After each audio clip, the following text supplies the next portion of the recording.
It's your boy DJ E, one half of the E and J Show, on behalf of Gowhere Hip Hop, the #1 Chicago hip hop blog.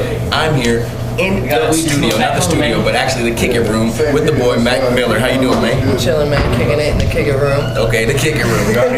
But one thing I wanted to get out right off the bat is I seen you February 15th, last time you was here, and I've seen a lot of people in concert. I've seen Jay-Z, Lupe, like big names, man, and yours was one of the hypest performances. I've been there, I promise. Like, we was at the Bottleneck in Lawrence, and that mug was jigging. Like, I can't even lie. So yeah, dude. Wait, which venue was it at? The Bottleneck. That was in Lawrence, Kansas, dude. Right. That was cracking. That was super tight when we did the Bottleneck, right? Yeah, man. No, it definitely cracks out here. Now we're back to make some fucking noise!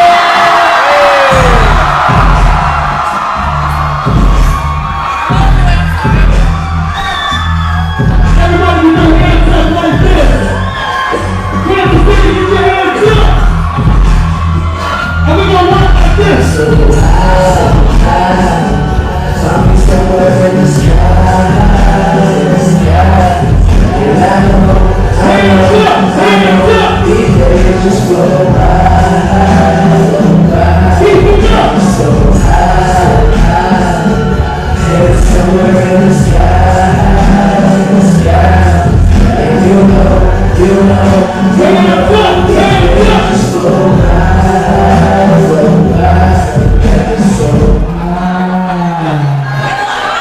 There we go, not much matters. When you find something that you care about, because that's all you got. When you go to sleep, at night you dream of music. When you wake up, it's the same thing. It's in your face. You can't escape something when you walk, all the place to go is inside. That's just it.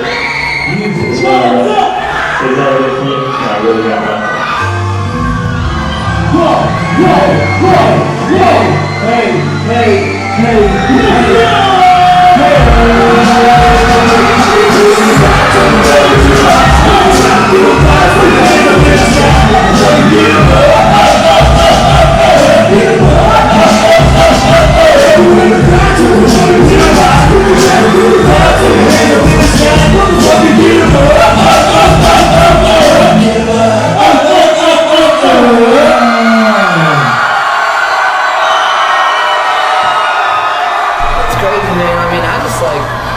We just have a lot of fun on stage, and I will say that I couldn't do what I do without my homies being on stage with me, because it's like a lot. I've seen them holding it down in there too. Besides my DJ, he's pretty much interchangeable. It's like mediocre, man. You DJ, we looking for new spots. It's like no. Nobody can ever take this spot. Nobody can. Everybody on the team. No, it's like I mean, we just have a lot of fun, and it's real easy to kind of go crazy and goof around and cut up when you got your homies with you. So shout out to them, of course. Sure. Can you tell me like how much you think it's changed in your flow, or just overall yourself since Kids to Best Day Ever, or really what your upcoming project is? I mean, I think that something that happened when I put out Best Day Ever, Kids was definitely a lot more boom bap, which is really my comfortable sound and what I've been doing for my whole entire life. But in Best Day Ever, I'm like a pretty musical dude as well. Like I like to make a song with a really good full hook, and I like to make a song that sounds like it could also be like another genre. You know what I'm saying? I like doing that too. So I kind of want to push the boundaries with Best Day Ever, and and do some stuff. Because my flow is always going to be some hip hop flow, you know what I'm saying? Like, that's one thing that people need to understand is that no matter what type of beat I'm rapping on, if it's like a techno beat or if it's rock beat or if it's a straight boom bap beat, my flow is always going to be, you know what I'm saying, I'm going to spit. So that's one thing that's very important to me. But as far as musically, I wanted to kind of switch it up with Best Day Ever and try something else. But don't worry, I'm still doing mad hip hop shit like always, and there's something super crazy coming. I'm working with cats like Jazzy Jeff and Premier and Pete Rock and Ninth Wonder and Q-Tip and Ninth Wonder. I know he sent you. I know he got you some nice beats. So exactly. So the hip hop still lives. It always will. Always does. But I'm always gonna want to expand not only my own mind with music, but my fans' minds too. You know what I'm saying? It's something important to me that I feel like I have the power to do now with a fan base that enjoys my music, is that to be able to be like, look, man, you might have called this music whack or whatever before, but I want to show you how it can be tight, you know? Can you tell me some of your favorite artists or who you bump in your iPod or on tour bus or whatever? Super duper amounts of Outkast. Okay. Always love Outkast. That's someone. I just said the other day, man, I'm still bumping Speaker Box. Like, yeah, man, yes. all that shit. I mean, Aquemini is definitely my favorite Outkast album.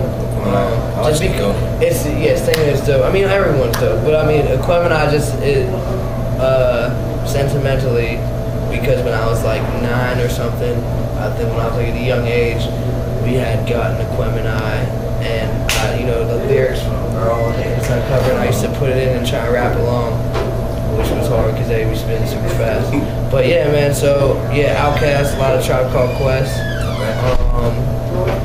Then I like Erykah Badu. Baduism is a great album. I like listening to just like my homies, people that I like know well, just like to kind of check in on what they're doing, listening like Casey Veggies and Smoke Dizzin and Big Crit and everyone here, you know what I'm saying? Everyone's cool and just everyone from Pittsburgh. So I try and I really like Pandora too, because, you know what I'm saying, being on the road and working on my own music, it's not as easy to find new artists that I didn't know before as it used to be, you know what I'm saying, where all I used to do is listen to music, now all I do is make it. So I like Pandora a lot because, it kind of lets you just go on a little journey of music and listen to all types of shit. And it's cool because I'm so proud of my Pandora station. Because like when you put in Mac Miller Pandora, you hear everything from, Ludacris to Red Hot Chili Peppers. So, which is something I'm like really proud of. And just to have an eclectic music that people listen, that's how people view me. A lot of people view me as like this hip hop ass dude, and a lot of people view me as just very musical. But it's all the same guy. All wrapped up. I mean, really, I don't have too much else to say, but I know you were talking about that Penn State performance, and I was on Twitter and I seen Arthur Pitt. He like tweeted you when you jumped out on stage. He said you got ups, man. I watched that video, and you did get up, son. You did get up. That was funny. When I used to hoop and shit, I used to not, compared to everyone else that hooped, I didn't have that. Have no ups now, son. But now everyone on stage, except Tree Day, be feeling it. Like Tree Day, he won't jump in the crowd. I just was able to finally do that. It's different though, you know what I'm saying? When you see a lot of people crowd surf, if the fans do it properly, you know what I'm saying? Like they crowd surf and the fans kind of circle around and move around and bring them back to the stage. That's how it's supposed to go. My crazy ass fans, when I crowd surf, all that happens is I jump and then they just grab on and then they don't let me go and they try to pull me down. Yeah, man, you can't be doing too much crowd surfing. Right. But it's fun because it's like they don't think I'm really gonna do it because if they're going super crazy anyway, and I crowd surf, they try and take me home with them, and then I somehow get out by grabbing David Tree J's arms and then they just pull me out of the. That was dope. So I remember that, but man, thank you very much for the interview. I appreciate it, and we're gonna see you rock the stage in a minute. We'll have some footage of that. Yeah, man, check me out. I'll be rocking the stage right here, right now. Mac Miller. Yeah, hit him up on Twitter. Get him everywhere. You heard about the Pandora station. You already know.